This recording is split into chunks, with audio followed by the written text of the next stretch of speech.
Welcome to our rendition of the Indiana Pacers versus the Oklahoma City Thunder, Game 5 breakdown.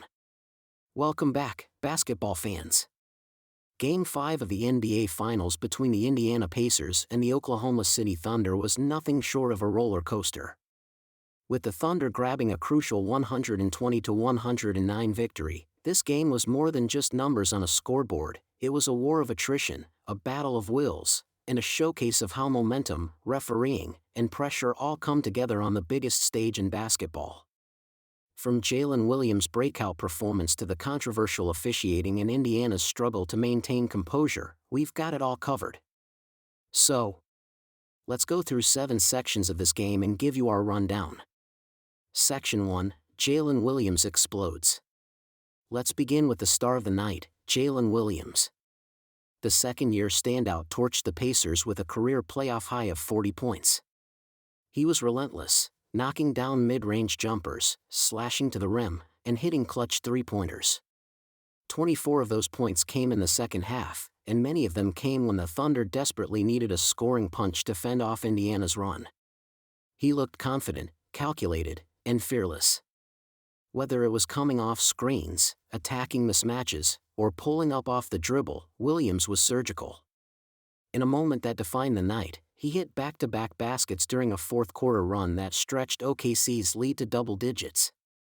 That 10-0 run, sparked by his scoring spree, was the dagger Indiana couldn't recover from.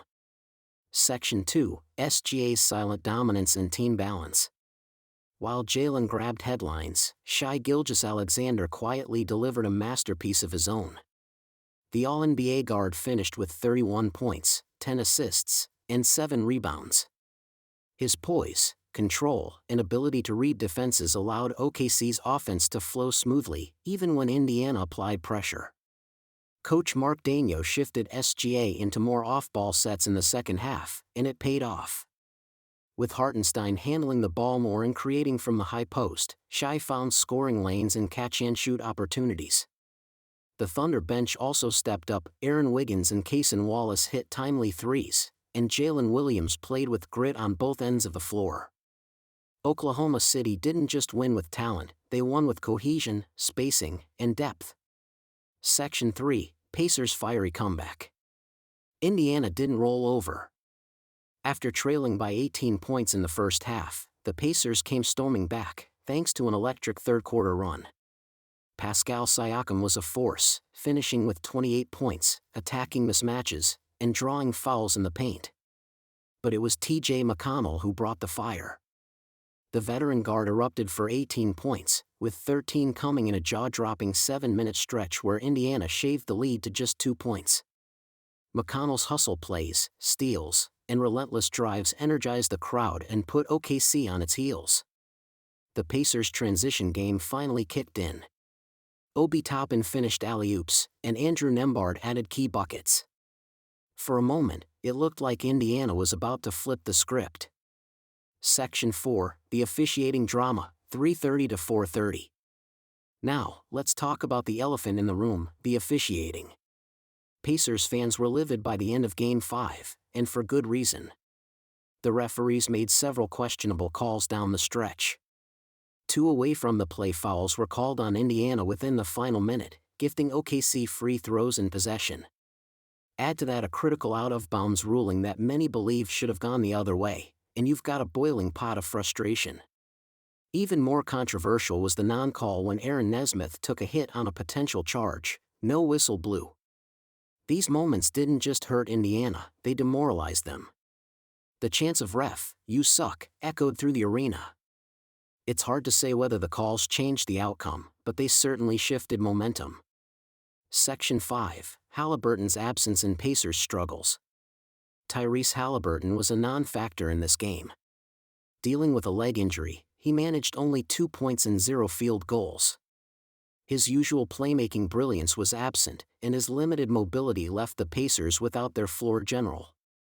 Without him, Indiana's offense looked chaotic at times, too much isolation, too many turnovers, and not enough organized movement.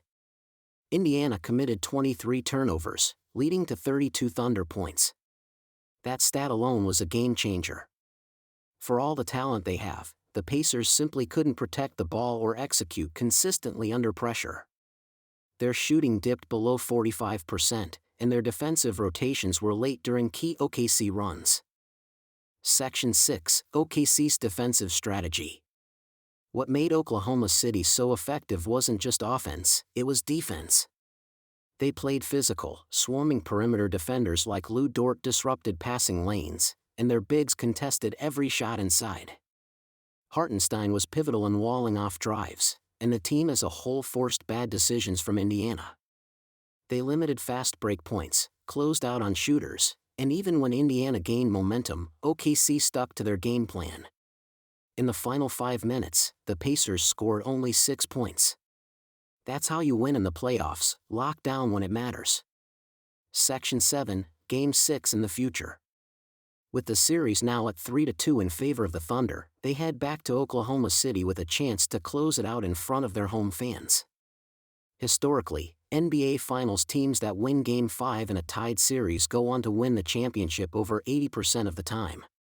The odds are now in OKC's favor. For the Pacers, it's do or die.